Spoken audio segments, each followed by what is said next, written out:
Okay, good afternoon, good morning, or good evening to everyone, depending on where you're joining from. I'm Saptarshi Sanyal, and I am with Sarah Melson's responsible for running PATIO. So thank you all for coming. Uh, so I'll just briefly go over what PATIO is about for those of you who don't already know. So we are endeavoring to be a transnational network of scholars working on any aspect of architectural histories. We have a rather dynamic conception of space related to what we call the Indian Ocean Rim.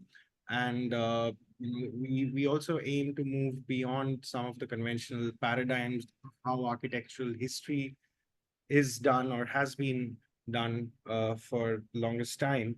And in that, we try to focus on the one hand, on the various processes that sort of underpin architectural production and the actors involved in those processes.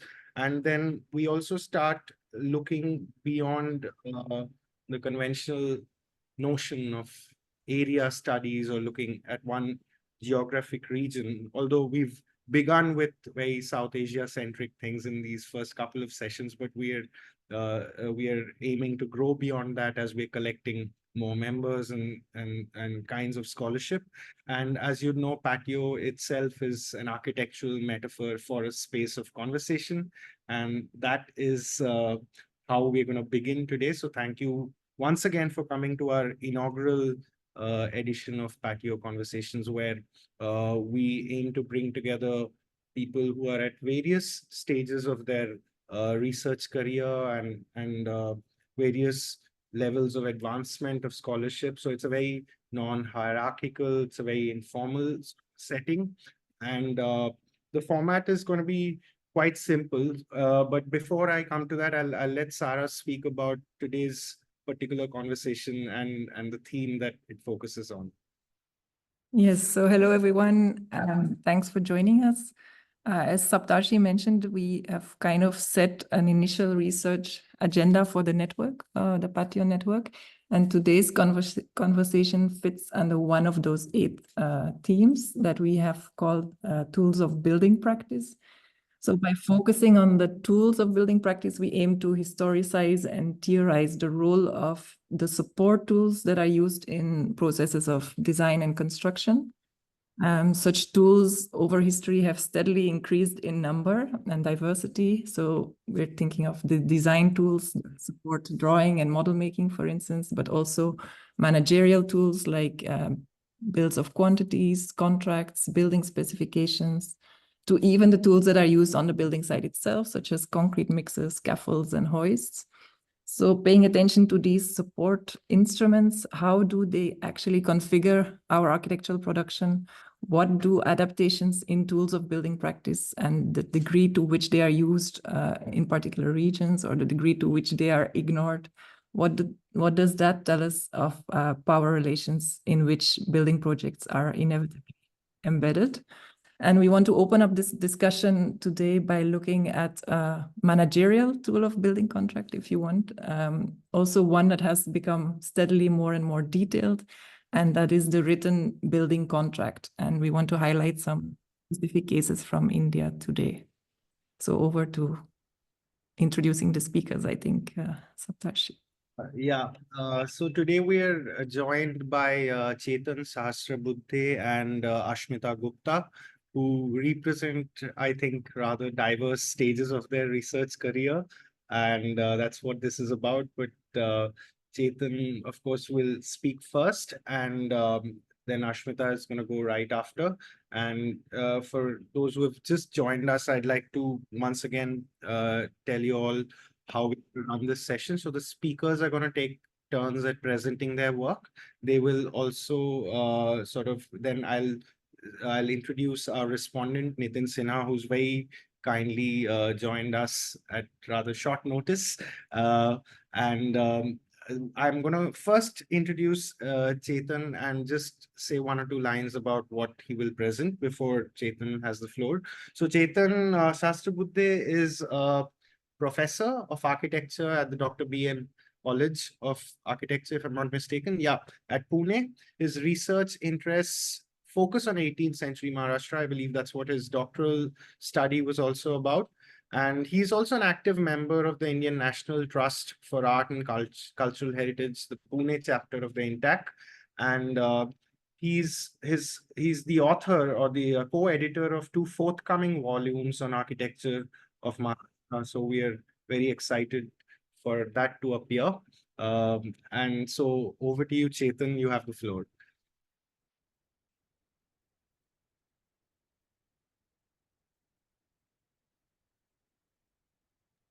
You're still on mute, I think, Chetan. Oh, wait. I'm going to pin him also.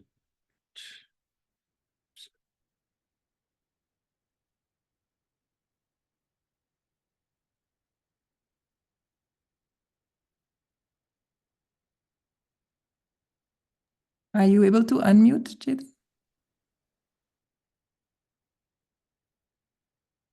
Okay. Yeah, I guess that works.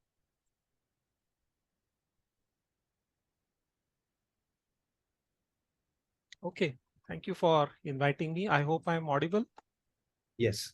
Yeah, I set a timer for myself in case I start overshooting. Do remind me as well.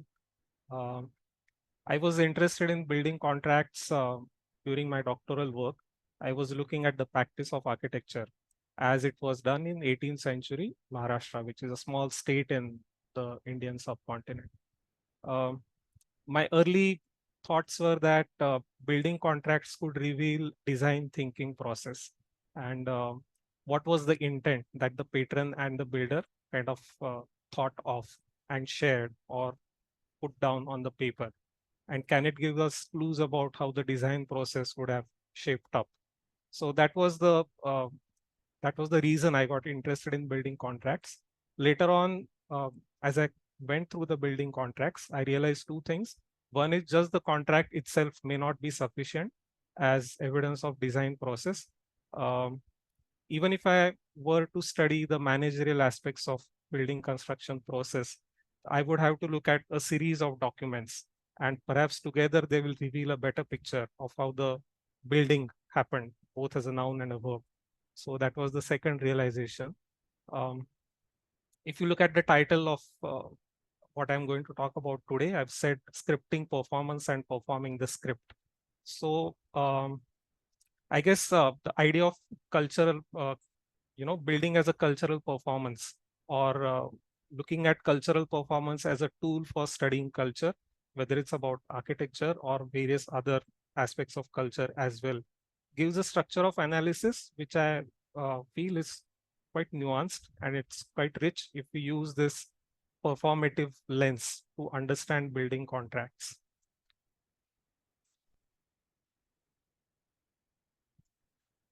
There are actors. I'm aware that a lot of you may not be aware of Marathi as a language, and it might be a different region.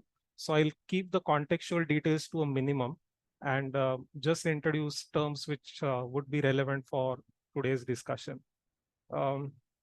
During construction, at least in 18th century Maharashtra, you have a building type which is called as vada, which literally means an enclosure.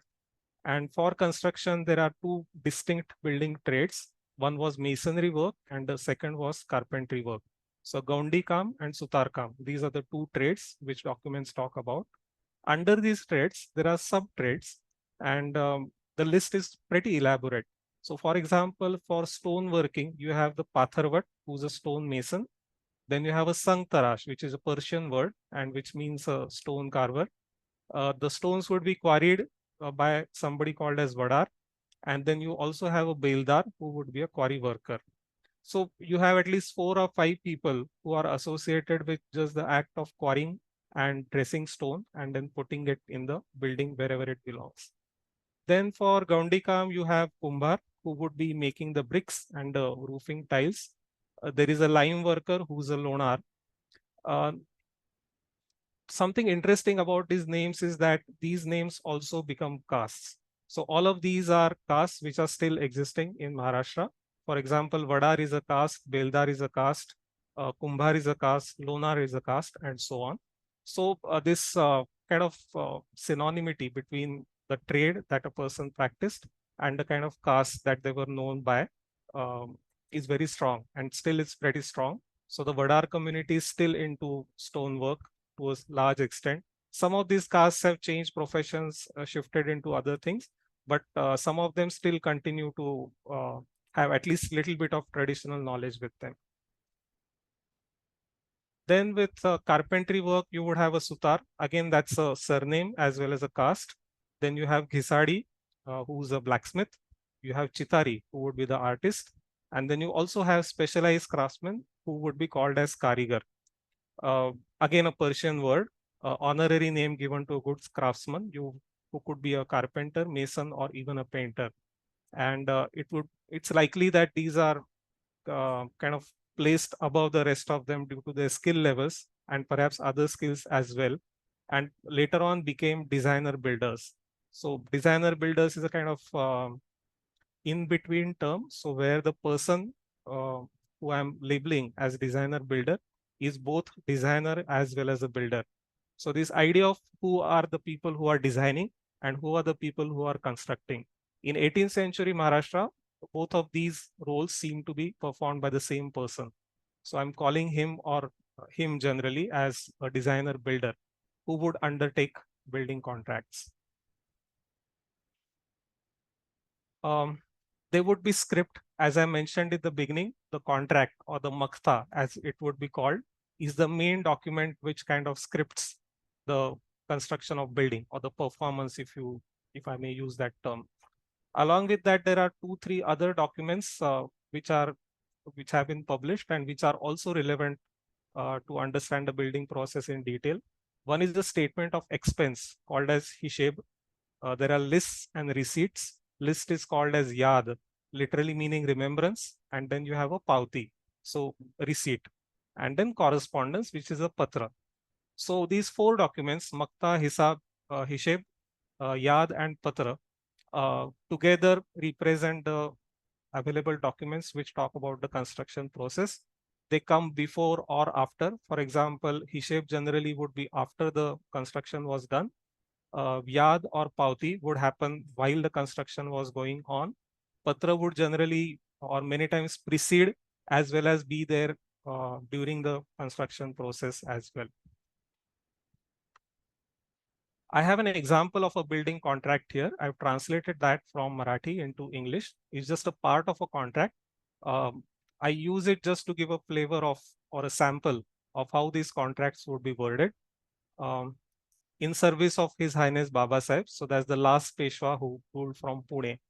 This contract is dated from 1807. So it's towards the end of what is called as Peshwa rule. And it was the kind of fag end. And 1818, the Peshwa rule ended.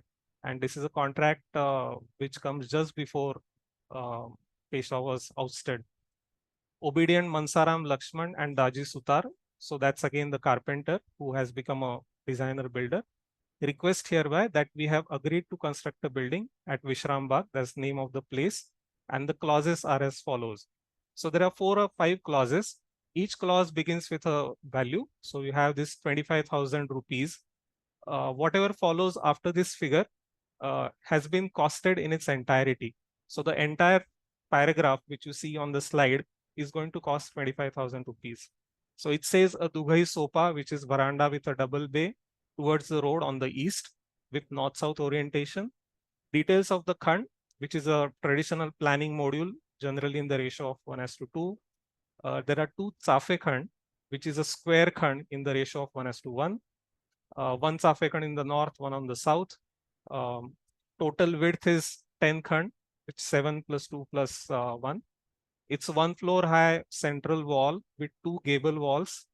Ground floor with Diwan Khana on the first floor. So that's the formal hall where visitors would be entertained. And it's supposed to have what the contract calls as Sarudar Kham and Mahirapi. So these are cypress bodied columns and multifoliate or cusped arches. And then there is a gachi or a flat roof on top with 2 bangle. So that's a Bangladar pavilion roof, which we know from Mughal architecture. So those are supposed to be put on 2 sides of the gachi. And this entire construction is supposed to cost 25,000. So that's the kind of wording. And then it goes on. There are different parts of the building which have been a cost has been put for them, 25,000, 30,000, 15,000, and so on. Now, if we look at this or similar contract documents, the document talks about the orientation of the building, its size in terms of khand, the traditional structural planning module, but it does not specify the size of khand. So how much is the khand exactly supposed to be? It talks about two kinds of roofs, a flat roof and a sloping roof, but there are no details which are there. Woodwork is specified as simple, but again, without any kind of detail. There is no mention of doors and windows. What I have on the right side is a diagram as would be interpreted from the text of the contract. So you can see it's very inadequate as a plan.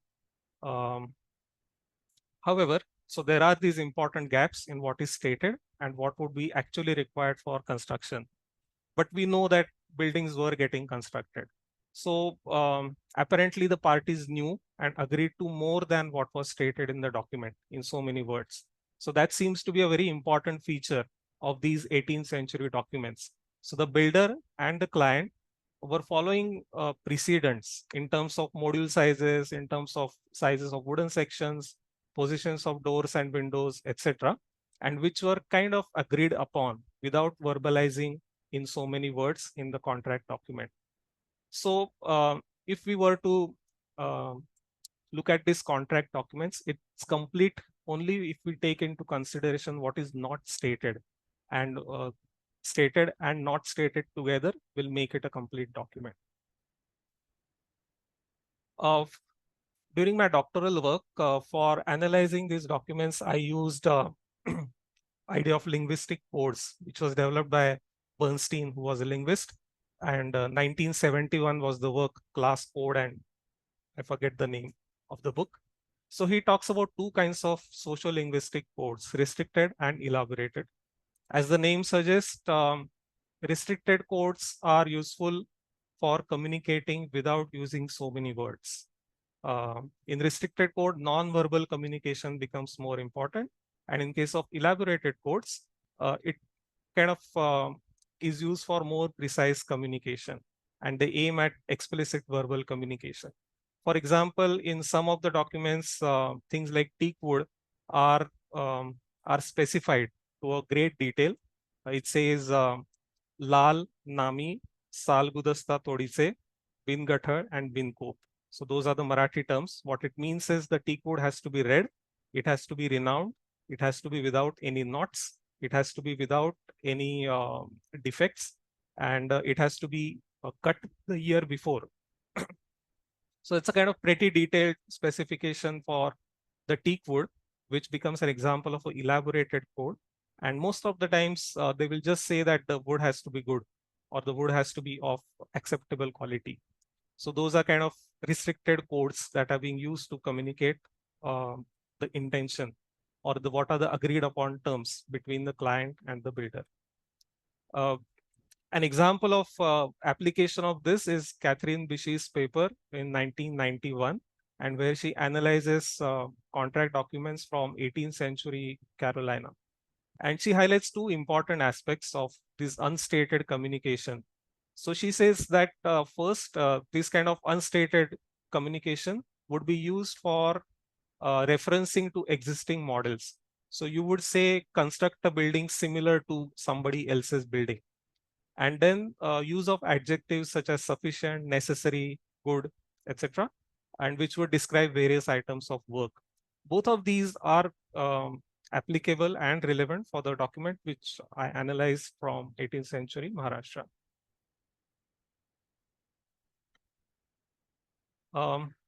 What follows is I have some slides on what seem to be the highlights, or what seem to be the important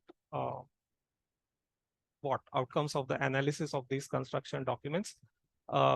I use this idea of elaborated and restricted codes. I won't describe which was elaborated and restricted always, but that's a kind of background analytical process. And then looking at the whole thing as a cultural performance. So both these theoretical tools have been used in analyzing these construction documents. One interesting aspect is grouping of building components. So rather than having items and then costing them, you group together building components. So which are kind of executable chunks of the entire building project. And then they would be kind of put a cost to it. So 25,000, you're constructing this block, 15,000, another block, and so on. Another interesting thing is money was used like a unit of measurement and quantification also. So for example, one of the document uses brick and the size is specified using width of a rupee coin. I found that apparently it was a practice in the Arabic region. I'm not so sure about this. If somebody knows about it, then do enlighten me. But it seems to have been used as a unit of measurement in other cultures as well. So probably there is some interaction which would have happened. I don't know. Different sizes of wood members were defined on their cost. So for example, you would have a wood member which would be called as atki, which would mean costing 8 annas. Or there is a solki, which would mean costing 16 annas. So the cost would be tied to the size of the wooden member. And again, the person who was buying and person who was supplying would know the kind of size that was expected. In fact, in some documents, the title remains Atki, but the cost changes. So the cost could be 9 annas, but it's still called as an Atki. So that also happens in some of the documents. So that's a very interesting feature of how you really specify materials, how you define their sizes, and so on. Spaces on the house are hardly been mentioned in terms of their proposed usage. So it's just the division of space which has been given, which is in line with what we observe as well. So not many of the spaces have specific purpose. There are exceptions. So one is the mutpak or mudbak, I believe is the right term. Pushkar might correct me if I'm wrong. And there is divan khana, which is the formal room. So both these rooms are mentioned in a couple of documents very specifically. One is the most humble and one is the most prestigious room. So cooking area is mentioned because it's supposed to get a very simple treatment. The roof is very simple without any elaboration and so on. And the divan khana is supposed to have this cypress columns with multifoiled arches and so on. So that's the most important space. So these two find very specific mention. Others don't really find a mention in these documents. Later on, sometimes we also find that the architectural treatment becomes synonymous with the name of the space. So later on, the contract would just state Diwan Khana without really bothering that it's to be constructed with cypress columns and multifoiled arches.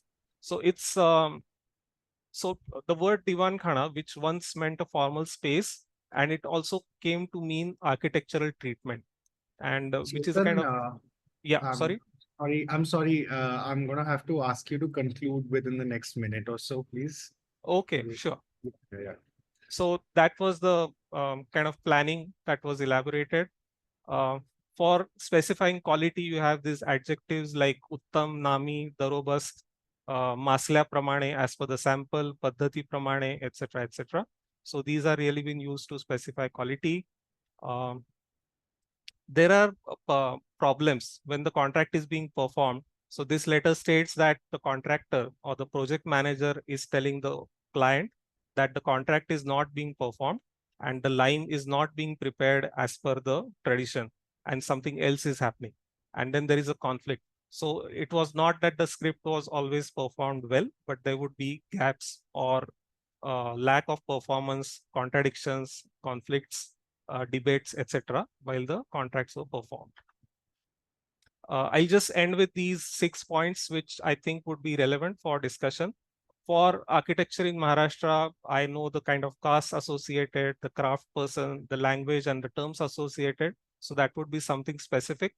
I think at a larger scale, I wonder whether it was similar in 18th century South Asia. For example, Mughal contracts or the Rajput contracts, did they have similar structural characteristics that were followed? Is it unique to Maharashtra? In fact, at a larger scale, do the world over like Virginian contracts seem to be similar? So is it same elsewhere also? What is the European practice? So I wonder whether there is similarity across different cultures as well. And then other would be if we look at it across time. what happens to the contracts? When do they become very specific? When do they kind of become too legalized? And what is the kind of journey that happens? Within 18th century also, I see a transition happening from something which is very vague as house of 40 hands by 9 hands to something which is pretty elaborate, like we saw in the contract which I displayed. So I leave you with these 2-3 things, which I would say are interesting lines of exploration as far as contract documents are concerned. Thank you. Thank you, Chetan. I think that was a great and a very detailed reading, which gives us really a detailed view of some of these documents. And I think just as a first reflection for me as a historian of 20th and 19th century architecture, it's really striking how well documented these building sites appear to have been, and that they had these diverse types of documents already at that time. And then also the modularity of the buildings themselves, which, I mean, they didn't really need perhaps detailed plans because they're working with these modules, which then can, you know, determine how the spatial layout will be. So that's very fascinating. I think we'll get some answers to your last question. How detailed did these contracts become in our next discussion? And I want to introduce Ashmita now. I'll just open it up. So she is, where did I put it now? Ashmita is a postgraduate student of the Masters in Architectural History and Research from CEPT University. She recently completed a dissertation on indigenous heritage, studying the changing cultural and sacred landscapes of the Limbu community across India and Nepal. She has worked as an architect, an architectural writer, and a teaching assistant. And the project she will be discussing today is part of her third semester research studio, which I co-conducted with my colleague Malika Mahesh, and where Ashmita chose to look at the relations between contractors who worked for the Colonial Public Works Department, more specifically in the city of Pune again. So we're staying in the realm of Maharashtra. So over to you, Ashmita.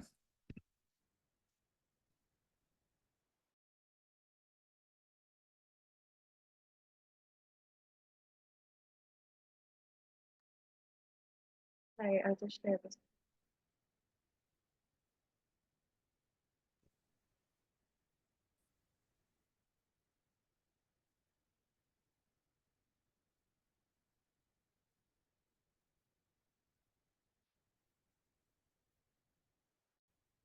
Hi, so I'm Ashmita, and I'll be talking about the contract conditions as a tool of building practice, specifically to the project file of construction works of Deccan College quarters that happened during the late 19th and early 20th century. The study was, as Sarah mentioned, was part of my third semester that she co-conducted with my Ramesh, where I was working with the archives from PWD Pune. To give you a brief background, the Public Works Department of PWD played an important role in overseeing construction projects and infrastructure development in Pune region. Most of the decision makers in the PWD at the time were European engineers who would often work with these local contractors to obtain and retain labor. The largest study examined the relations of contractors with the PWD by looking at two archival materials accessed from the PWD Pune archives. One was the PWD Manual on Relations with Contractors, published in 1895 by a retired lawyer to avoid disputes with the local contractors that they were constantly having with the department. Other was a project file of the construction work of the Deccan College quarters during 1905 to 1907. This project file consisted of two different documents. One was the correspondence letter exchanges that happened between the contractor Eknath Sakhara and the PWD engineers M. Lu and J. Walker. Other document is that I'll be focusing on today is a tender model contract. My study takes the lens of scholars who had studied the railway works and established these complicated relations due to the larger investments with large groups and large groups of laborers and subcontractors. However, the buildings were comparatively smaller projects, which my study looks into further. This specific project was interesting to study as it included two legal disputes with different contractors for payment issues, where contract conditions were used for negotiating the case in the favor of the PWD. My study references heavily the imperial underbelly, where Sidolov looks at the contract laws as a tool to understand the labor and entrepreneur practices in India under British colonial rule by looking through the Joseph Stevens archives. For this presentation, I'll be focusing on the bilingual standardized document conditions of contract. This was used as part of the tender between the PWD and the contractor Eknath Sakhara for the construction works of the quarters in 1907.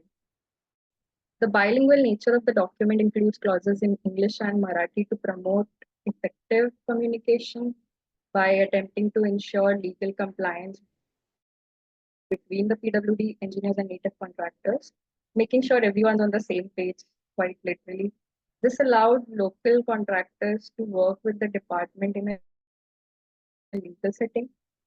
To work with local contractors, the bilingual document also held the contract conditions that allowed oral agreements to be just as legally binding, as long as it was done in the presence of a reliable witness. This could be the case for the illiterate contractors to participate in the work, as long as they were appointing an agent or who could communicate on their behalf to avoid the language barrier. It could also be that the department wanted to communicate directly with the contractors and subcontractors involved in the project. By promoting this transparency, it ensures that the contractors understand the terms and conditions of the contract so they can comply with them effectively. When we look at the roles and responsibilities mentioned in the conditions, the protection and security of both the construction site and the public was one of an important role for the contractors mentioned in the clauses. It describes, it states specifically that the contractor is to bear directly the expenses for any of the issues arising in the lack of protection and security of both the site and the public. Titloff also mentions in his book how these colonial conditions were often tailored to protect the economic interests of the employers. Many of the clauses that are mentioned in the condition contract involves fines or deductions for various reasons, suggesting that there's an unfair payment terms for the contractor favoring the department. The specifications is another where contracts serve as a tool for building practice by attempting to ensure quality assurance, aiding in cost estimation and budgeting, defining performance and requirements, as well as facilitating dispute resolution. So specification acted as an important reference point in case of disputes or disagreements that happened between the contractors and the department. An interesting question that arises is that to what extent were these norms of the contract followed in the reality on site, which we'll look at later. So the standardized specification also allows more space for collaboration between these agencies involved. In clause 13, it can be seen that the contract allows no input by the contractors during this time as they are forced to conform to designs and drawings and instructions already written in the drawing. There is a clear attempt to control risk through paperwork as well. As you can see, the handwritten annotation imposes an additional order to keep an order book. Although the PWD would already be keeping an account, they wanted the contractor as well. There are a couple of clauses that also mentions that they had to keep thorough order book and bills as well. So this sort of further it reinforces the hierarchical and imperial control within the construction process that was happening at the time. One of the conditions also states that the several works are to be measured net by standard measure without reference to any local custom that may obtain, excepting where the contrary may be directed in the specification. This local custom appears in different instances in the contract and raises this question about the standardization of measurements and techniques, while also disregarding any local ways of working. This could be due to colonial specification differences or local contractors failing to convert one system to another. Yet this standardization widens the distance in the social relations on sites by creating a clear hierarchical positions of power between the various agencies involved. In another clause, 42, it mentions that removal of any persons or workmen that bounds contractor to remove any persons or workmen in the contractor's employment who may misconduct themselves, be incompetent or ignorant of their business, or habitually neglect the order of the executive engineer. It is quite evident that the language in this context shows a clear power differential, particularly since it is communicated between a European authority figure and colonized laborers. What else is striking as the department is outsourcing all risk and responsibility to the contractor, yet they do not want to give up any control of the quality that they want in the work. There is a paradox that can be seen through the evidence in shifting responsibilities and burdens while still interfering with the contractors for control. Imperial control can also be seen in other clauses where the majority capitalizes on mistakes with extreme fines and payment deductions in any case of damage or fault, which is enunciated in pretty much every clause. This could also be the result of contractors getting in the contract with low tenderings at the time, which was also seen in the railway contractors. Middle of states how low-level contractors were willing to take risks, jumped on every invitation to tender on the market, and cut corners to finish projects at speed. Sometimes they cut too many corners, the work was shoddy, and the structure collapsed, which gave contractors collectively a bad reputation, reinforcing this ideology of finding them at every clause, perhaps. Now that we have looked at the contract conditions, I'd like to bring back one of the disputes during the project that happened in the construction site for the Deccan College quarters. This is the dispute of 1907. There were two separate disputes that happened with separate contractors for the same site. So this is the one where where I found the archival correspondent included this memo, which was circulated to warn the contractor Eknath Sakharam regarding the delay of the work that was constantly extending. So Sakharam explains in his letter how the season of monsoon was one of the reasons that the delay was happening. The another reason that he mentioned was that the fumes who were stopping the construction work during the college hours. That was one of the reasons that delayed the project, which another reason that he mentions is how the masons were constantly enticed to different sites by the competitive contractors, to which he was replied by the executive engineer that that he himself has to figure out the way to deal with competitive contractors, and the department would not be able to help him in any regard whatsoever. This conflict goes on for quite a while, but it is interesting to see how the contract is a normative ideal document, and that the side conflicts were still being negotiated through these correspondence letter exchanges as well. By analyzing the contract, we can gain insights into the standardization of building practices, the division of roles and responsibilities, power dynamics of construction projects between these local contractors and the PWD engineers. There is a clear paradox in the outsourcing of risk and controlling management on site. This information, I think, can help understand the dynamics of building practices and the challenges faced by the local contractors in their interactions with the PWD, specifically in colonial India during the early 20th century. And I think, as Chetan also mentioned in one of his questions, where when and how do contracts become what they are today. I think this was probably the start of it. So yeah, I would leave the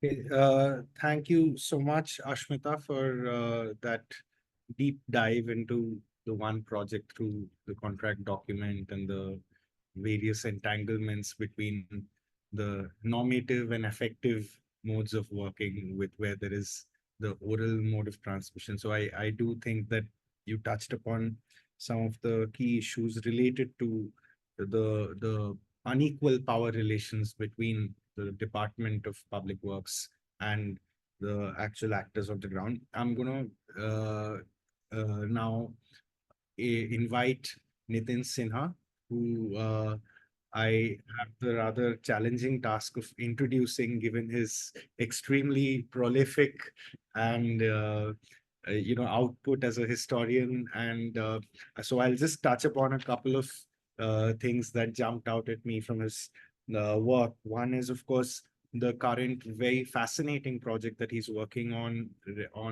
which is titled Timely Histories broadly, but works under 5 modules, which is about historicizing time, or writing rather a social history of time.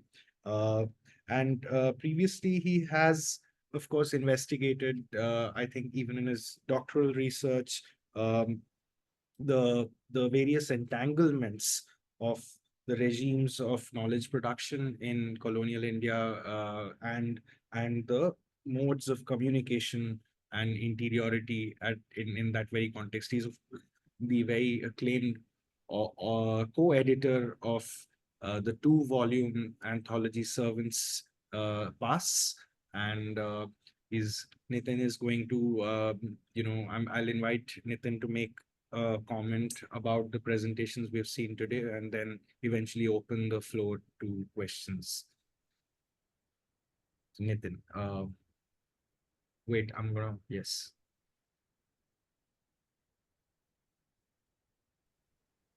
I wanted to interject earlier, Yes. but to save myself of the embarrassment of that very generous introduction. But I think I won't be able to do justice to these two very rich papers and presentations which we heard today.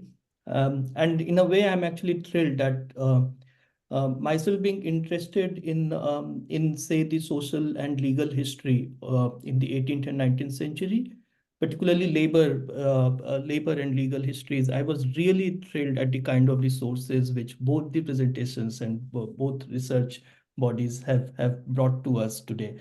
Absolutely fabulous. And as a way of a very general remark, I do feel that the quote unquote mainstream Indian social history needs to have more dialogue with architectural history.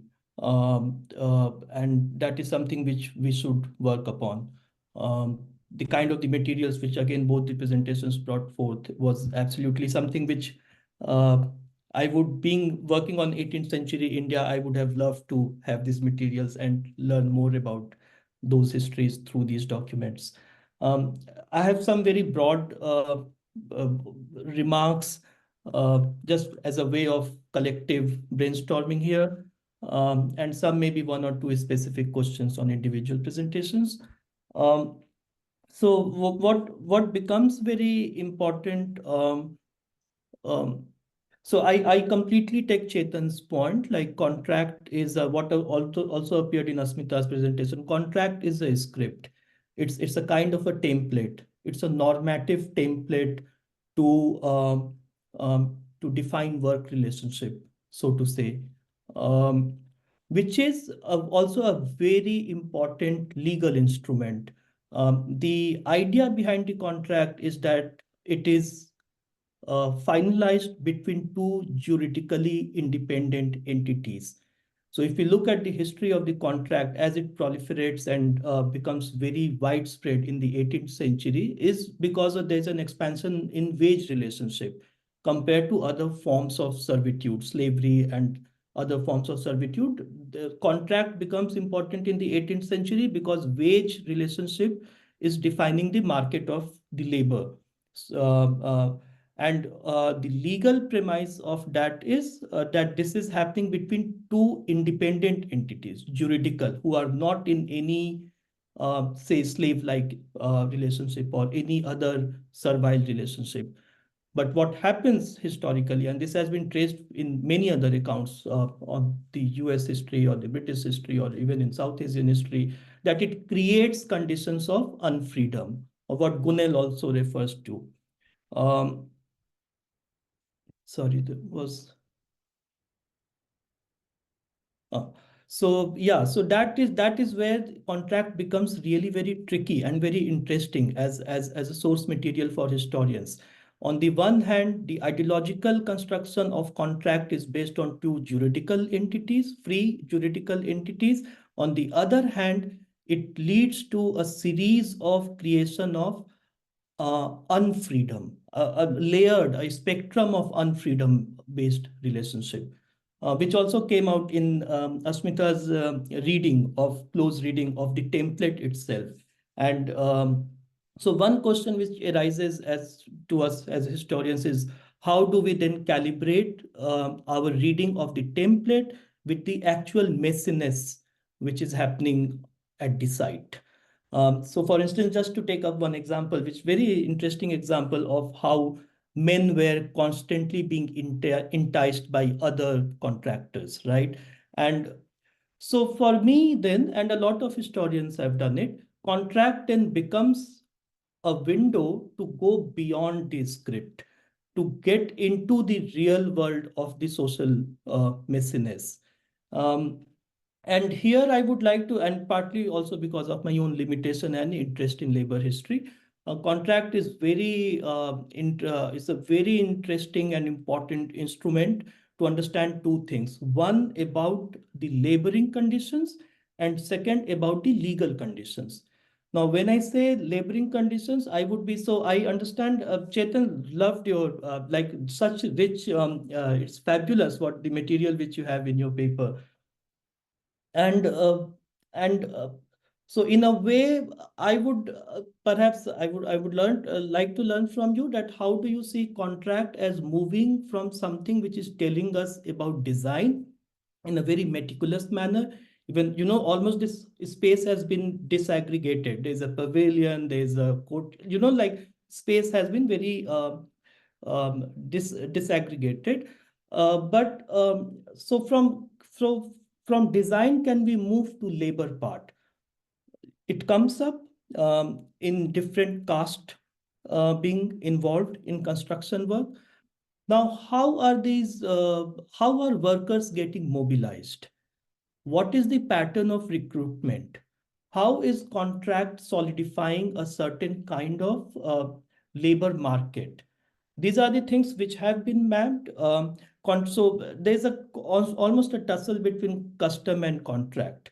And you had a very nice line also, like, because there is something unsaid in the contract which is based on the idea of precedence.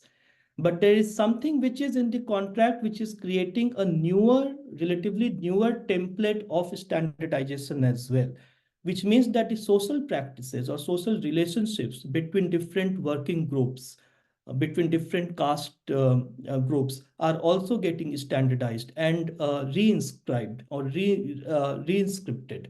So what is that in terms of labor, in terms of recruitment, in terms of skill as well? Is contract creating a different kind of a value to certain skills? Is contract instrumental in creating a social value of certain groups at the level of the skill, and also de-skilling certain groups? So to take contract as a gateway to ask questions about labor, caste and gender also becomes very important in that. How is contract reinscribing the value of the productive work, which is tied to the value of masculinity? Is that happening through contract as well? So again, perhaps we won't be able to find answers in the script of the contract, but the conflict, which we always, like, having worked on domestic servants, made me aware that this kind of histories would always be fragmented. But they also open certain windows towards some kind of informed speculation. We can go beyond the template. Um, so what I also found very interesting is that we do get a sense that there's a blurred identity of designer and builder. But who actually, so what is, and then the second point is, what is the legal apparatus to ensure that the contract is getting fulfilled? If there is the contract needs to be observed, right? And if it is not observed, then there has to be a legal mechanism to enforce the observance of the contract. So what exactly is that in the case of 18th century building practices? Who is enforcing it? Um, um, Yeah, and so yeah, for Asmita also, it's I'm very glad that you Gunil's work is one of the most sort of latest in terms of, and this is a fabulous archive which was just discovered in the attic of this family. Very chance discovery of a box, a wooden box. Um, so again, I would also emphasize or would like to know more about the punitive side of the contract, because the whole idea that contract creates conditions of unfreedom because it is punitive, and it is lopsided. So it appears that there are two juridical independent parties who have equal rights enshrined in the instrument of the contract, but that's not the case. So what is the legal punitive history behind the enforcement of the contract? So yeah, my broader comments would be on trying to unpack this instrument to get into the social laboring questions, and also unpack through that to go into the questions of caste and gender, definitely. Another important point which comes up in Ian Kerr's first work, Constructing the Railways of the Raj, how contract is actually creating a group which is moving from one site of construction to another site of construction. So you would almost see like there's a kind of a production of a skilled work group which has almost monopolized certain kinds of work, and it is moving from one side to another side. So the issue of migration also becomes important because you try to monopolize this skill, either through the corporate identity of the caste or otherwise. But that also has happened around mid 19th century. So yeah, laboring part one, and then the legal punitive design behind the contract. Yeah, thank you. But great papers, lovely. Thank you, Nitin. I think these are very helpful questions to think this work further through. And I have to say that I've always wondered also about these legal implications. I don't know, Ashmita, I don't think in the PWD archive itself, we didn't find any evidence of actual court cases and it going that far. So I'm curious if there are such records which talk about building disputes in the court. I don't know, Chetan, if you have encountered such things. I think Chetan would like to speak. One second. So about the contracts that I shared are mostly with the nobility, like the 3-4 contracts are with the top 5 or 10 people in the state. So I guess the relationship is very unequal, and the contractor clearly doesn't have a voice or a say in the way the contract would be executed, or the legal actions are kind of given. So you better follow what the guy wants constructed. So I guess nothing is stated in the contract document per se, because the person who you are entering a contract with is so powerful that there's no choice. Likely punishment mostly is death. You have lots of examples of people getting killed for very small reasons, So I guess that kind of imbalance is very much there in the social structure itself, and which seems to underlie these kind of contracts. Other thing which somehow indicates is that the total amount of the contract was given on the day the contract was signed, and which is very different as compared to what Ashmita was saying. So the contractor gets those 45,000 rupees the day it's signed, and then he just has to submit the statement of accounts as to how much has been spent. And the statements of accounts are detailed to the level of 3 rupees balance which the contractor has, and probably which he returned to the owner. So that again indicates that they're almost scared. I don't know whether that's the right word, but they are definitely controlled by the owners to a large extent. So we don't have contracts between middle class people and person who's constructing for them. They're always with the top notch, the nobility, and then the contractor who would be socially much lower in terms of hierarchy.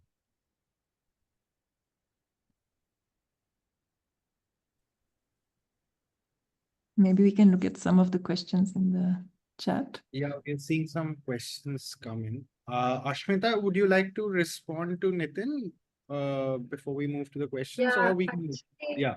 I was thinking, so Chetan mentioned that local contractors, the middle class people were not really working with so what in my project I found was that the contractors were mostly assigned because the PWD were having problems while obtaining labor. So the main responsibility was to obtain the labor. So they were doing that by appointing the local native contractors, the small contractors would often get in contract with low tendering rates as well, just to get the work done.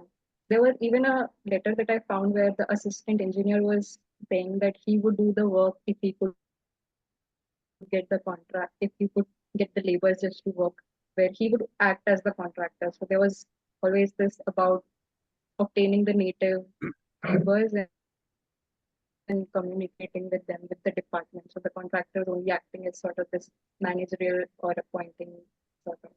Or, yeah, that was like Thanks. his main response. Thanks. So maybe I'll just start collecting some of the questions. There are a few comments as well, but I'm going to try and prioritize the questions first because the comments are there for everyone to see. So Isa Sheikh wishes to ask two things. Number one, the trust in the local contract, the dimension of trust, I suppose, deciphering the plans to local workers. So I'm just wondering if Isa, we could just bring you in. Do you want to like ask the question yourself?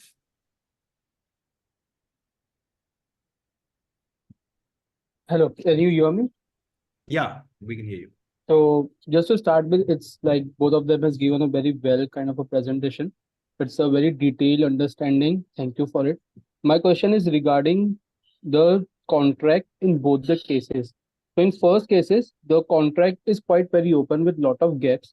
So it actually shows that there might be a trust between the two parties, right? So that's why they do believe in each other, and hence when the work is progressing, the trust keeps on building it up.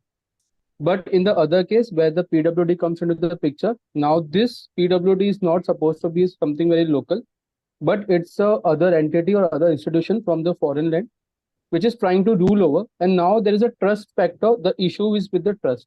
So the contract which is made by PWD is very specific. In a way, it's very legally binded to both the parties. What are the perimeters? What are the things which they have to do, which they don't have to do? So somewhere I think the angle of trust can be specifically seen in both of the contracts, like the local contracts and the PWD contracts. And the second part which I wanted to ask is key. I've seen the kind of a plans. For example, in Bombay, there is a plan of CST which is done by FW Stevens.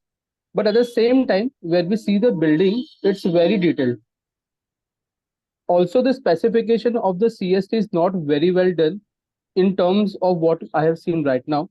So is there is any missing link? Like for example, whenever there is a plan which is passed is supposed to be in English, and the contractors and the labor who is going to work on the site, they might not understand this kind of a English. So is there is any kind of a deciphering of a plan which is done by some other party? I just wanted to ask the kind of a questions. I'm not trying to frame it like. And the third part, what Sarah was asking about the legal dispute. I've seen a legal dispute lot many times in the local newspaper. I think so. It's everywhere. If you see, there is a trust issue with the contractors, and they have been asked to come to the court or the BMC office just to answer ki what is going wrong. So everywhere in the local newspaper, there is always like a page which is dedicated to the issues, and there always the contractor's name has been like highlighted. Oh, interesting. Yes. Yeah. Thank you. Thank you. I think, yeah, I have a slide. I think like the PWD had these subordinate employees, which were called overseers and supervisors, and probably that translation work which you're talking about is something that might have been assigned to them. Okay. So overseers are the people who should know English and as well as Marathi as well.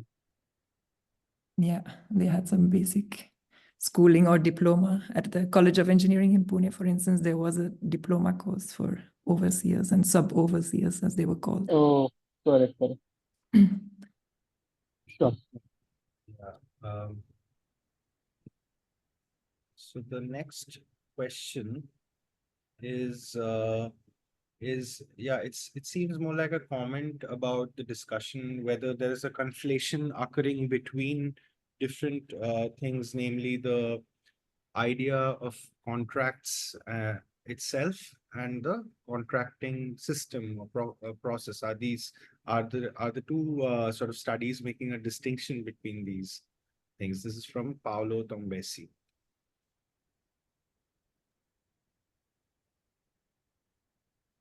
I guess, if I may, Yeah, Saptarshi? please come. Yeah. You're welcome to just join. So you are in a way right. So you have the construction system, which would be a larger thing, and then contracts would be a sub part of that. My experience has been that it's very difficult to dissociate or remove the contract as a kind of sandbox it and analyze it, because it sits in a continuum of the patron visualizing something, having the means to do it, organizing a team, appointing a builder, getting it executed, going through various conflicts, sometimes demolishing and reconstructing, organizing material, trying to get tax concessions, and so on. So all of these things, which are part of the construction process, building as a verb as well as a noun, if I may say that. In a way, yes, you are right. Both are kind of different, but both are so intermeshed. It's very difficult to separate them out. Right. Chetan, there is also, since you were speaking, another question directed at you from Sanya Siddiqui, which is related to what other documents, in your experience, maybe you didn't have a chance to include them in the presentation, can be looked into to decipher the role of patrons in this case. So you do have letters between certain actors, but yeah. Yes. So you do have the written documents that I talked about. So you have the yad or the remembrance, you have the hisab, you have the letters which talk about the intent to a certain extent or violation of intent. And then you also have very few mentions of a plan or a naksha being prepared. The Mughal documents would call it as Tara. In fact, you have this famous painting of Babur with a architect standing with a plan of the garden and Babur supervising the construction. So apparently plans were prepared. So there are mentions like one of the Peshwas asked for a plan of the Wada at Satara, which was the capital, to be brought for his inspection, and he wanted to design something similar. You have examples of Ahilya Bai, who ruled from Madhya Pradesh, requesting for plans to be submitted to her for her approval.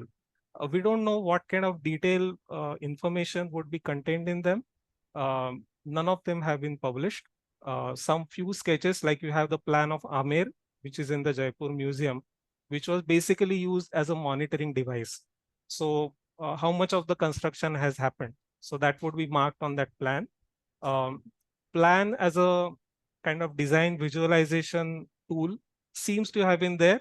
But as far as I know, I haven't really seen any published example of a plan. I think this also comes back to what you were saying about the elaborated and the restricted modes of communication, right? Because what you're alluding to is that there might have well been like a sabha or a darbar where a lot of these actors would have been present. So it's rather than the written expression of it might have just been oral. So I'm going to just very quickly move on to some of the next questions. I'm wondering if, Paolo, you want to maybe quickly Okay, if I may, just very, very briefly, and thank you very much for inviting me to this thing. Ciao Peter, ciao Amit, how everyone. Look, what I was talking about is not the construction system or the construction process, but it's something which is called the contracting system in construction, which was defined in the 1960s by British building economists, which is essentially an anthropological construct within which then contracts are inserted with their various clauses.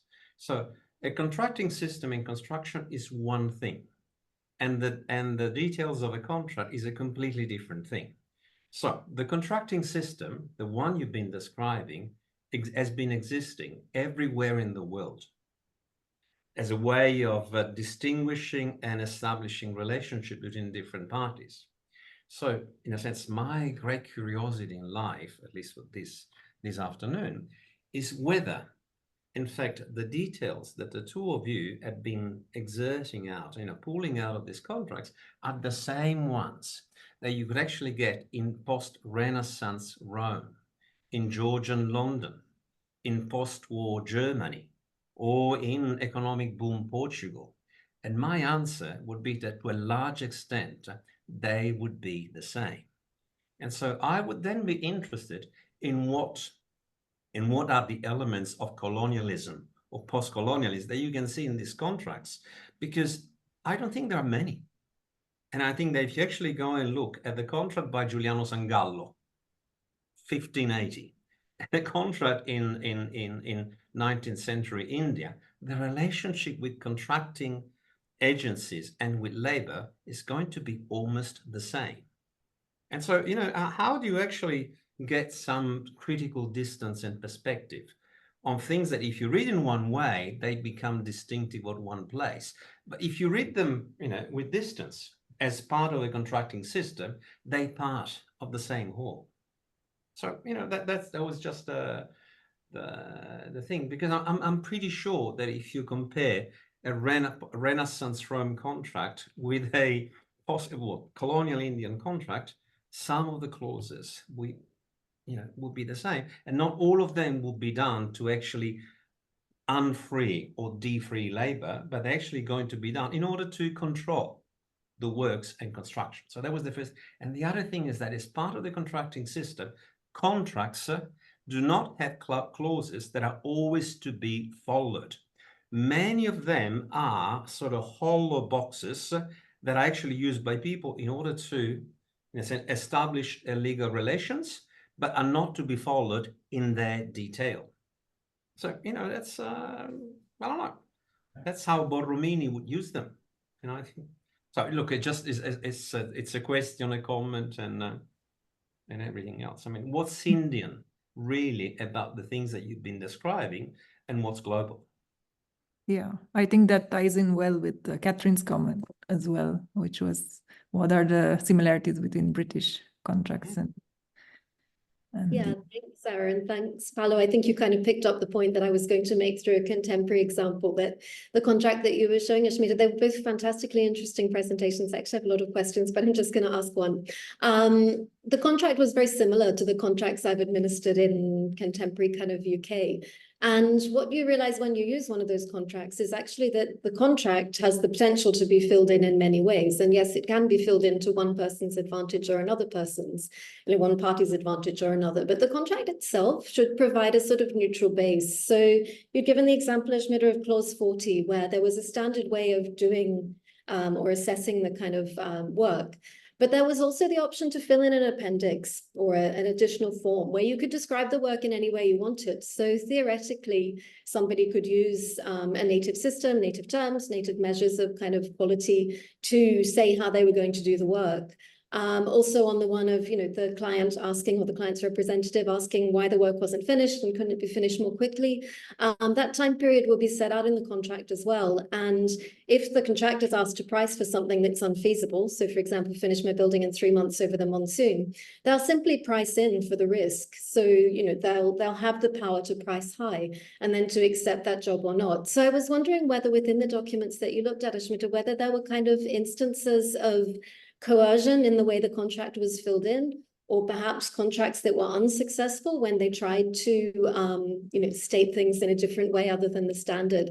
So those things would allow us to read perhaps a kind of bias against the native systems, but the contract itself, I kind of see as a slightly more inert document. It's about how it's filled in. So I was interested, did you find kind of any evidence that things were filled in unfairly or contractors were coerced into, taking lower sums for jobs that couldn't be completed, or was this actually part of the more typical kind of control of a contractor? And anybody who's ever employed a bad contractor will see that the contract is there to protect you as well.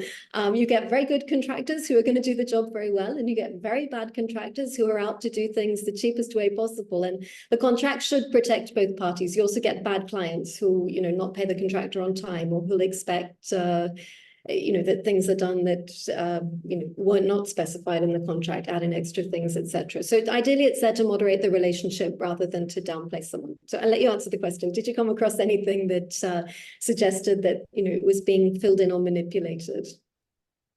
I wanted to just quickly jump in before they respond, because I have another question from Lanka Adarsh, which is sort of complements what you've asked, which is Adarsh asks, how was the contractor paid?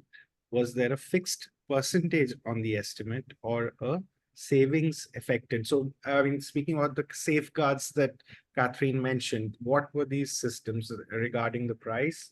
And was there any way to account for the difference between the estimate and the actual cost? Okay,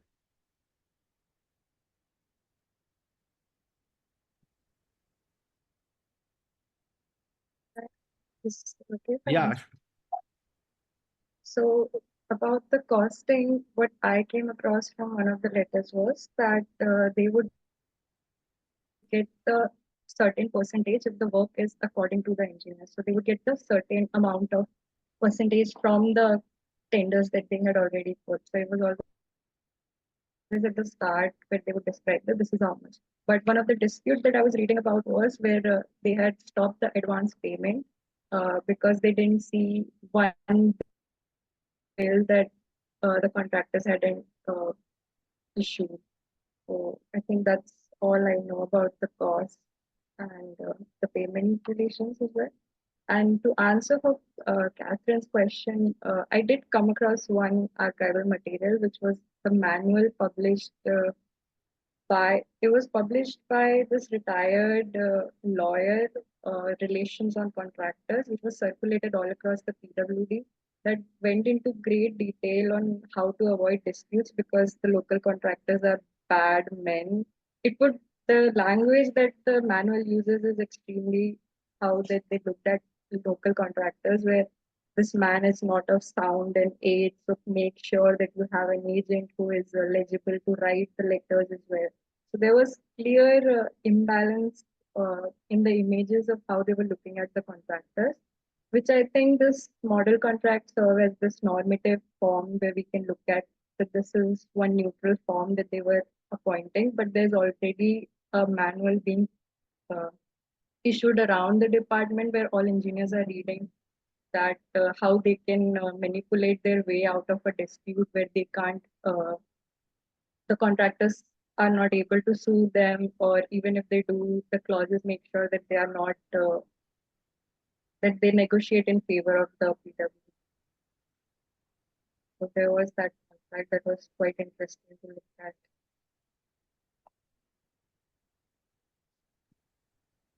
Another difference which seems to a distinct shift from the pre-colonial contracts is that the colonial document that Ashmita shared, it denies local practice. So it explicitly says that the local practices will be disregarded. So a lot of these, restricted codes, if I may use that term, that goes out.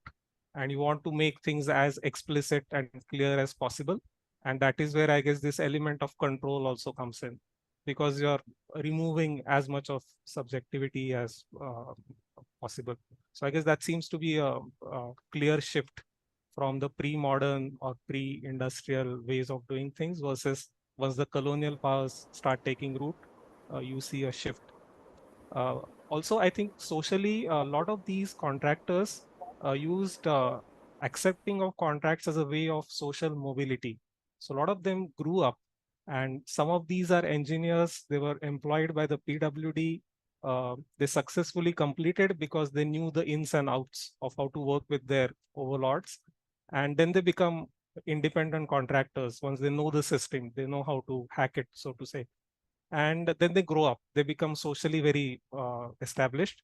They climb the social ladder, they open their own businesses, and then they are regarded as architects and builders in the contemporary society as well.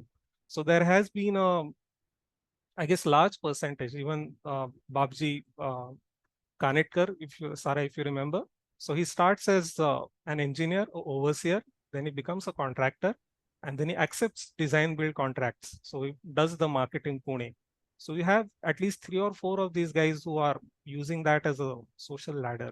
So along with this idea of being restrictive and making them fall into a line, you also have the natives or the local people using it as a ladder to climb in society. Okay, thanks for that, Ashmita and Chetan. I'm seeing 4 hands raised. So I'm going to give the floor first to Nicholas. Bill, you had a question, and I've seen you respond to Catherine's comments as well. Wait, we can't hear you, Nicholas. Can you hear me now? Yeah. Brilliant. No, it's just a few comments really about a few things that have been said. I mean, firstly, picking up on the last point, I think we need to be careful with how much of this or what we can interpret from these contracts as being sort of, colonial control, and what was just reflective in terms of typical British practice of the day. A lot of these contracts that you mentioned, certainly as towards the public works side, they're not that dissimilar to what was used in the construction of the British railways, where you do tend to get more of a power sort of skewed towards the employer, where they can influence in certain things that go on site if they want to. So I think there is a danger there. There's also a danger in terms of where we talk about disregarding local practices. Much of this had to do with engineers taking greater control of the design decisions. So they want to basically have people who are capable of facilitating designs that they design, whether it be the UK or whether they did it in the public works department. Bear in mind, these people were largely educated in Britain to the standards that were done of the day. So they wanted people who could enact their designs as they saw fit. And there was obviously an element of adapting their designs to sort of local practices. But, wherever there was a conflict, the engineer more or less had greater sway. And you see this as sort of a transition between, and it's reflected in the contracts and the design procedures, where you have at the start of the 19th century, things are more in the sort of the builder's control, whereas you get towards the 20th century, things are much more in the architects, much more in the engineer's control about what is specifically specified and what have you. So there's I would urge those who are interested in that to take a look at many sort of British 19th century contracts and see how they evolve. And because the contract that the first gentleman was describing is a completely different procurement method to our second speaker. So you have what's more of a sort of what we would term now as being a design and build contract, transition towards, ironically, what we would call now the sort of traditional contract, which is much more specific. So there is, and having been, I'm a chartered engineer myself, I know what it's like to work under sort of these different contracts and what have you. The other thing to bear in mind too is also with regards to what do we mean by the contract? So there's the written terms. Somebody's mentioned about previously what the implied terms, but it's what's considered to the accompanying documents. So quite often the specification, the drawings form part of the contract documents, but they're not specifically written into the contract itself. So there needs to be some distinguished element there between what are we actually talking about when we refer to the contract. And the other final point I would sort of make as well is obviously there are layers of contract. So we have the contract between who is essentially the client, whether it be the Public Works Department or some sort of noble or whatever, with his sort of principal contractor who's going to enable the works. But then within that, then we start seeing all these other actors come in, whether it be subcontractors below a principal contractor, whether we talk about contracted laborers and craftsmen, or whether we sort of insert this sort of a design team at some point as well, who operate in a sort of a different way. So I think that, as fascinating as this conversation is, I think we also need to look at what, very much how the procurement methods changed throughout the century, as well as design practices as well. Yeah, that's very, very pertinent. And I think I would put your research also in a global perspective. Nitin has his hand raised. Nitin, please comment. Yeah, excellent discussion and a lot to think about, particularly Nicholas's point of what we mean by contract, which will be very time specific. The meaning and the nature of the contract in the 18th century is very different from early 20th century. There's no doubt about that. There's also no doubt about the fact that one can find similarity between a 15th century contract and a 20th century contract as well. But precisely the difference lies in the historical context. So just to give you one example, after abolition of slavery, the whole indenture system was contract-based. But that was neo-slavery as well. The indenture contract was not the employer-employee contract of the 1870s onwards, even in Britain.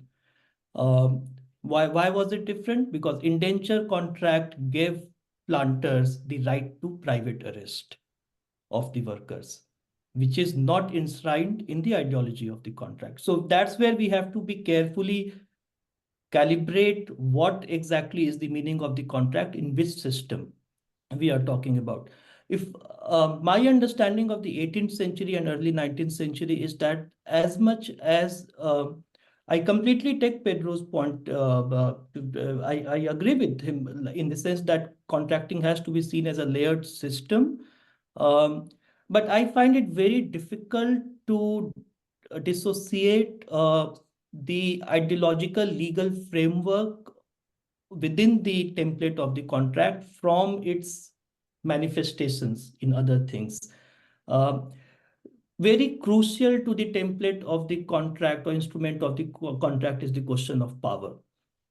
There wouldn't be any need to enter into contract if the task is not getting, the task has to be fulfilled.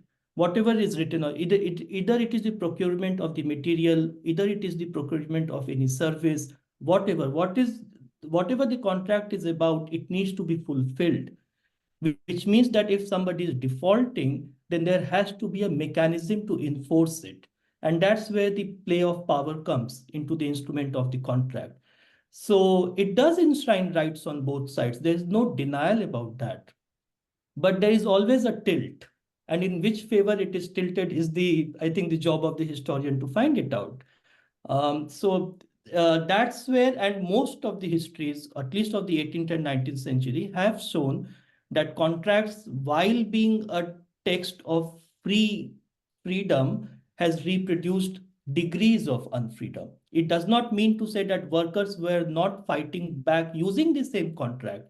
There are ample evidences of court cases where workers have gone to the courts asking for better wages or timely payment of wages and so on, based on the idea of contract. So it's almost like Thomsonian rule of law. It is a bourgeois instrument of oppression, but it also is a tool of liberation or emancipation because it allows you to fight back the system. So there is a double-edged, and that's why it becomes a very tricky instrument. So And the third point I wanted to say, and again proven by great, very interesting work done by historians, I think this question is slightly misplaced. That is, what is specific about India or what is specific about Brazil in terms of contract? Because maybe the template of the contract itself would not show us the specificity, but what it does in that society. So one of the things which in the 18th century, early 19th century contract did in South Asia, it actually made caste a very important, important entity, because most of the contracts for procurement of, with boatmen, with masons, with carpenters, the contracts were made with caste headmen. Now, caste headmen became the figure commanding a labor force and being accountable to colonial state, so to say. That was a reinvention of authority. Now, some historians have argued that, well, it comes from the pre-colonial legacy that caste was a framework of organizing work and labor, but the stamping of that authority was done through the legal instrument of contract. So caste headmen became very important in the late 18th century, and that was something new which was happening through contract. So every region would manifest these differences, what the instrument of contract is doing to the existing social relationship and social power. That's all. Thanks for those very pertinent observations, Nitin. In fact, before I come to Adarsh and Catherine, very briefly, I was thinking how I'm seeing this in a broader perspective, both within the domain of architectural history and within the relatively new domain of production studies, which has emerged, is I think it's very important to understand the vantage through which we are writing our historical narrative. And in this case, the contract might appear very differently depending on whether you are a laborer working within the PWD subcontracted system, or whether you are the officer in the PWD system. The same instrument would appear very differently. And in fact, I think that's one of the critiques that people like Sergio Ferro and others, Architectura Nova, are raising, that when you were thinking of this exceedingly detailed specification of writing or building in concrete, for instance. I mean, he takes the Brasilia example, but that is simultaneously operating to descale the people who at the site had power to take decisions. The excessive detailing out of what must be done at site actually deprives the person at the site from the power to make the decision about how to build, or the artisan. So there is a progressive descaling process happening. Anyway, I'll just stop with that. And Adarsh, would you very quickly like to come in? We are about half an hour over time, but that's a testimony to how well the first conversation is going. Adarsh, please come in. Yeah, hello. So I just wanted to there were a lot of questions that I wanted to sort of answer. But yeah, anyway, so so adding on to Dr. Sinha's point, I mean, it is. I mean, what he said is very pertinent, and I also sort of pointed this out that so like from what I've been able to see so far, the relationship between the contractor and the PWD isn't really unequal, but it's the relationship between, I mean, where this inequality really becomes pertinent is, and what sort of differentiates Indian contracting systems is the labor recruitment, which Dr. Sinha has pointed out. So, so the labor contractor plays a very large part. So at least in the Bombay presidency, this person is known as the Maestri or Mukaddam. And then, so someone had asked about, how communication happened. So that was through this class of subordinates. They were called surveyors and builders. There were many ranks, internally. And so they were basically, they became the class later that would be called non-gazetted officers. And so usually they were appointed on probation for 6 months, and during this probation, they were taught various kinds of things. Not and obviously a good command over English was one of these requirements. So I believe that's they were the sort of medium of communication between the PWD and the workers, and they were also there is evidence to suggest that they were the ones who were sort of overseeing building on site. Yes, so that's about it, I think. Thank you. Thank you, Adarsh. Catherine will give you the last word before we draw this session to a close. Wait, you've got to unmute yourself. Okay, I'm on mute now. I'll be very quick. I just wanted to suggest, Ashmita, and also ask you whether you'd looked also at the evidence of the building, because I think while we've kind of focused on the contracts, we have very interesting evidence in the buildings that are left behind from the PWD. So I'm thinking about a series of buildings that Joaquin and I were studying in Karagoda, built for the PWD, which do incorporate a lot of local practice. So country tiled roofs, unmilled purlins. So this would be an example where I haven't seen the contract, and now I'd really like to see the contract. I hadn't thought of it looking at it from the other way around, but this would be a case where that clause 40 wouldn't be ticked, let's do it the standard agreed practice.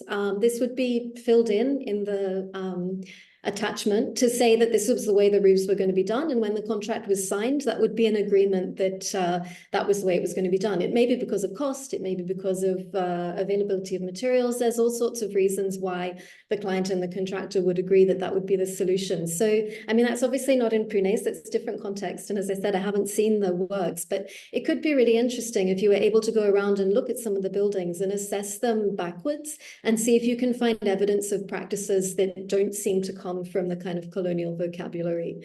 And then to kind of maybe try and look backwards and see if you can find the exceptions in the contracts, because that would show it working as a kind of active document that incorporated not a kind of either or, but a sort of blended both. And I think that's where they become a really sort of important record. But yeah, I think it would be interesting to read them in conjunction with the buildings themselves. I don't know if you were able to do that, or even drawings sometimes show these things. I think that was that. Thanks, Catherine. Sarah, do you want to say something? Yeah, I was just thinking that this actually ties up really well with my announcement for the next session, because one of our next speakers in July will be Asa Sheikh, who is also present here in the discussion. And I think his method is going from the building, to looking at the built evidence and tracing agency through what is still standing today. So I will take the opportunity to announce this session. It will be moderated by Peter Scriver and Catherine, and it's on 11th of July. So again, the second Thursday of the month at the same time. And I think we're making headway in having a respondent, but I will keep that announcement for once it's final. But you'll see the invitation appear on our networks. And we hope to see you as numerous as today, because it was really a big joy for us to see the kind of response we're getting today, and culmination of getting this together. It's very rewarding to see these kind of discussions develop. So I really want to thank everyone for coming, even those who have left by now, because we declared our session to be 60 minutes long, and it's running in its 96th minute. And especially Nitin, thank you so much for spending all this time with us and sharing your excellent insights. We'll keep the conversation going, because you have expressed interest in the domains being in conversation with each other. And I think that's an urgent task that a lot of us who started PATIO are committed to, because it's also the hermetic sealing of the discipline also it's very urgent that we break out of it and it sort of benefits both parties, unlike a contract. So anyway, I'll just yeah, I think that's all I've got to say. Thank you very much, everyone, once again.